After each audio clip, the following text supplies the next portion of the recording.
Our next guest, he will be the new host of the new morning show starting August 17th, right here on 97.3 ESPN.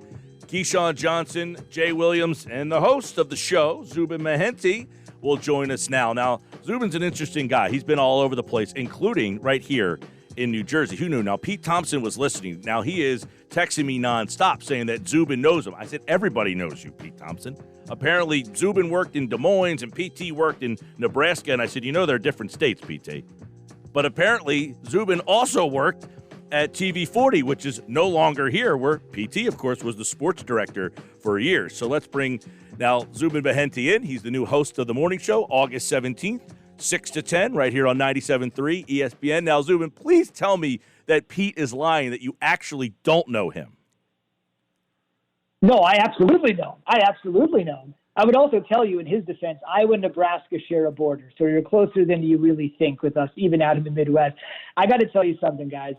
I've done 11 interviews today. I think I have 5 more, and then we're doing a bunch again on August 4th. When I saw this one pop up, I was so excited to do it. I did work at TV 40. I did work for Jane Stark. I was there for 1 year in 2000, 20 years ago. I grew up in New Jersey. Here's the thing. I grew up in New Jersey in Mercer County, and I went to Rutgers, so I spent the first 22 and then 23 years of my life. I remember I was working in New York behind the scenes. I'd accepted a job at TV 40 where John Clark and Jeff Skaversky and Eric Yetzi and some of these great guys have worked, and I know the first two are still around the South Jersey, Philly area.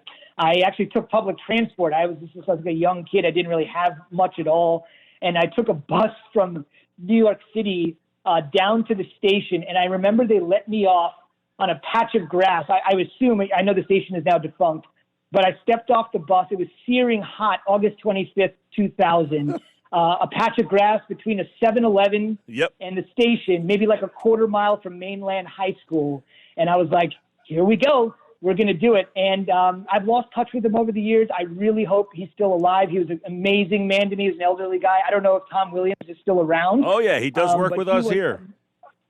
Oh, please tell him I said hello, because I know he'd been covering Ocean City. I lived on 4th Street. He'd been covering Ocean City sports for like 50 years. Here I'm some wet behind the ears guy. We're walking into Cape May County for the first time probably in my life. I'd grown up in Mercer County, went to college at Rutgers up a little north.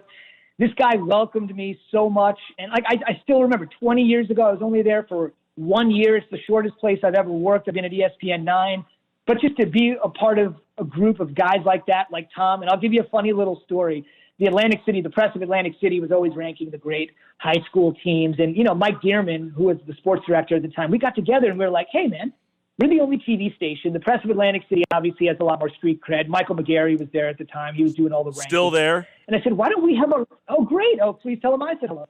And I said, listen, why don't we do our own rankings? We don't have the press of Atlantic City. We don't have that cachet. We're just a couple of dudes. He's from Florida. I'm from Central Jersey. But let's do it, and let's hand out a trophy to the team that wins. And I'm pretty sure I remember the trophy we handed out 20 years ago went to Hamilton High School. I know Pete Lancetta was the coach at the time, one of the greatest coaches in South Jersey history, I would imagine.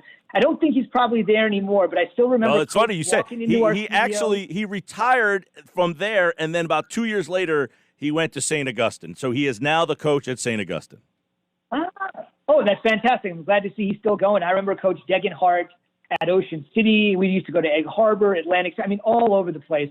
And he walked into our studio one day, and we just gave him this we had to buy a trophy as cheap as possible, right? The budget wasn't huge. It's like, there they are, the 2000 TV 40 Team of the Year. It's Hamilton High School. And Coach Lance, he was terrific. He came to the 6 o'clock news. And I'm really thrilled to be on with you guys. That's where my career started. And fortunately, it's gone the right way. I've caught a lot of breaks. As a lot of people on TV and radio will tell you, you need some people along the way to really just cut you a break. And I've had too many of those people. So I'm happy to be with you. Well, that's great. By the way, the 7-Eleven is closed. When Pete Thompson and TV 40 went out of business, 7-Eleven went out with it. But the building is still there, as is the TV 40 building. It's now a air conditioning, climate control building, I believe.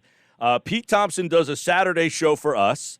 Tom Williams does high school football for us, and Mike McGarry still covers high school for the newspaper. So there you go. You got a little overview of where all those people you just mentioned all are. But so everybody's going to get to hear you 6 to 10 starting August 17th. It sounds like a really cool show that you guys are going to be putting together. So how did the three of you, how was this all put together? Because I find this to be an interesting threesome.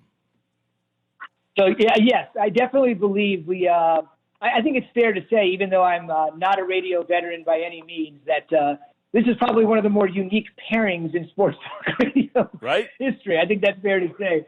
It's a little bit different, that's for sure. For me, I'm a TV guy. I've been doing TV for 20 years, whether it was working at TV 40 or working at ESPN here for the last 9 years doing Sportscenter in the late night editions. I worked in Iowa and Denver in between.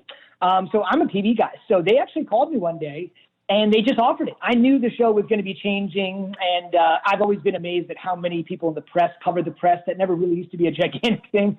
But with how many people are covering the media, I'd seen some things that they wanted to do something different. I know Trey wanted to move to a different sort of lifestyle. Trey Wingo is currently the host with Mike Golick. And I had no idea I was up for it. I was thrilled to be called. They called me one day right before we were scheduled to do a show, maybe 4 or 5 hours, 4.5 hours. And they offered it. And it's something that, as a SportsCenter anchor or as a TV anchor, from golf vernacular, right? It's like 250 down the middle. Like, I'm not here to cause any waves. Somebody like Scott Van Pelt or Stephen A. Smith, if they have a lot of equity, they can say things. But my job is to go out there, give you the scores, give you the highlights, why it's important, have some fun, entertain, inform, hopefully leave you with something, good context. But this is going to be a little bit different because not only is the time length different, not only is the day part different, but we have to come up with a plan A, which is we have sports. Like, it's Monday, September 13th, and we're about to have Monday Night Football on ESPN, Steelers, Giants, Titans, Broncos, and we're coming off Brady versus Breeze. I think we'll be able to talk about that. But what if there's no NFL? Then there's going to be a plan B. I mean, as you know, baseball is scheduled to start tomorrow, and then you've got the NBA and the NHL. All those three sports are going to start within 8 days of each other. They're going to start, but are they going to finish? And I know how big high school football is where you guys, I mean, I've spent so many nights at, Atlantic City or Ocean City or Egg Harbor. Somebody actually told me, did St. Joseph's close? Because that was a huge powerhouse when I was. It was, and now it's reopening under like a new name. Okay, so Wildwood, we go all these places. And I know how big high school football is, and I think that's a huge concern because if you take the high school and college athletes and you look at the unpaid labor force, especially for high school, at least with college, you can say they have a scholarship cost of attendance. But if you're in the NBA bubble, yeah, you might get coronavirus, but you're also being compensated greatly for being there. There's an inherent risk of doing anything at any time. So it'll be interesting to see what we have and what we don't have all the way from high school all the way up. Should be a lot of fun. Looking forward to it. Zubin Mehenti's our guest, and you're going to hear him starting August 17th right here during the mornings with Keyshawn Johnson, Jay Williams, and the host, Zubin Mehenti. All right, so we got a question for you. We were just talking about this before you came on. Do you know any of these NHL MVP finalists? Are you aware of any of the three guys? Who are they? I'll tell you if I've heard of them. All right, we got Artemi Panarin, Leon Draisaitl, and Nathan McKinnon. Oh, he goes nickname. He went nickname. He knows who he is. He went Breadman.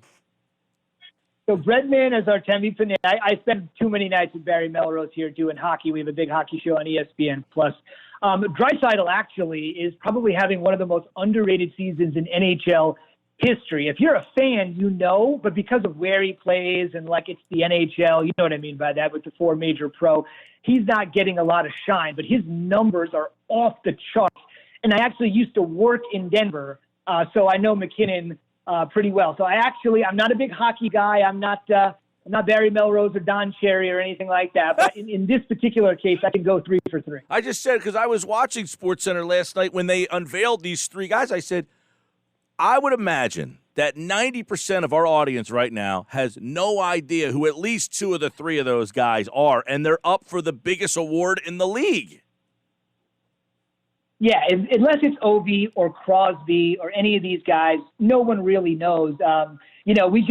When those things happen, like either Bucci or Levy has to be sitting there. We need a hockey guy to do that segment because, if you look at the way even Draisaitl is pronounced, you can look at it and be like, oh boy, I'm going to butcher that. And believe me, my name has been butchered so many times over the years. I can totally relate to that. But I think Draisaitl is going to win it. I have no idea. I'm not the puck daddy, Greg Wyshynski, so don't hold me to it. But I'll choose Draisaitl. Great stuff. So by the way, on the Tom Williams front, real quick, last night I was driving home from Hershey, PA, and Tom just randomly called me just to chat. How about that? He is, I can't even explain it to you. Like I said, when I walked in, I was just like, my first night, I remember I drove down to like Wildwood or somewhere, and it was dark. There's no GPS, right? You actually had to take out like a map book. We had some car that I think had like 4 functioning wheels, and I'm like, I got to get back and edit this for the 11 o'clock news, and I didn't know any of the roads. I didn't know anything. I didn't even have a car at that point, so I wasn't even driving around learning the roads. This dude comes right up to me, introduces himself. We did some stuff at the casinos. And, I mean, I love living in Ocean City. Eventually, I had to move to Ventnor because I couldn't afford Ocean City in the summer. But it was one of those things where he was one of the first guys to come out. And I think when I left to go to Iowa, he was one of the first guys to reach out and send a note. Back then, no texting. You actually had to really pick up the phone or do some real work. Like you had to actually talk to another human being or email them. So if you do see him, and I love getting down during the summer, I just haven't been back for so many years because things have gotten so hectic here. But it's one of those things where if you do see him, please pass on a heartfelt hello from me. I certainly will. And, it's funny. You started, I guess Pete's texted me. And so you didn't actually cross paths with Pete at TV40. Correct. When he was there, I was not there. Mike Dearman took over as a sports director. But there's a little fraternity because, as you know, whether you're a news anchor or a sports reporter or a weather person at a station like that station generally, not always, Pinky, of course, was a legend, but generally there's a lot of turnover in the market. So, like I said, within a span of 5 years, whether it's Pete, Mike Dearman, John Clark is in Philly, Jeff Skversky is in Philly, Eric Yutzi, myself, news reporters, you see all these people turn over. And if you continue to stay in the profession, it's one of those things you'll always have that bond. And hey, remember that first time we went out on a story and we didn't know what we were doing? We were just hoping the video wasn't blue and we didn't know how to open the tripod. It's those types of stories. I'm sure Pete wanted somebody that he could hire that could open the tripod. But it's one of those things where you think about it because as far as you've gone, 20 years flies. I mean, I'm 42. It's hard to believe. Honestly, it's just gone so fast. Crazy. But those memories still stay because those are the ones where if you can stick it out and learn and grow and make mistakes and not let it really affect you, it benefits you so much down the line. Yeah, it's funny because Pete was there and I was doing radio and they needed someone to fill in because Dearman left. Pete took his job and they needed someone to do the weekends. So I did the weekends for a month until they found somebody to take that job full time. And then when Pete was done over there, he was my co-host here. Crazy how it's all. TV is a small world, right? It's a crazy 700 channel universe, but it's a tiny small world. Well, we're looking forward to hearing you. A lot of energy in the morning. That starts August 17th. Zubin Mehenti, Keyshawn Johnson, Jay Williams. Sports are back. Zubin will be new. We're going to be hearing a lot from him. And, of course, he, like all guests, appeared via the Boardwalk Honda hotline. Zubin, congratulations, and we look forward to hearing you, man. All right, have some Mancos for me. Appreciate it. Take care. Zubin Mehenti, the new host of the morning show here on 97.3 ESPN. And that's good energy, man. No doubt You're about going to hear it. that 6 to 10. He'll be telling local stories, it sounds like. That's cool to have that tie into the station with Zubin Mehenti. I was always a big fan of his work. I think he does a great job. He does do a great job. And he knew all three of those guys. I know. How about that? He even went nickname. He went Bread. Did you know his nickname was Bread? Who, McKinnon? No. Come on. That was a joke, right? Yeah. Okay, I'm just making sure. No, I did not know Unless you're playing that off. No, I mean, maybe that was your guess. No, I didn't think McKinnon's nickname was Breadman, but I did not know it was Panarin's either. But I could see why.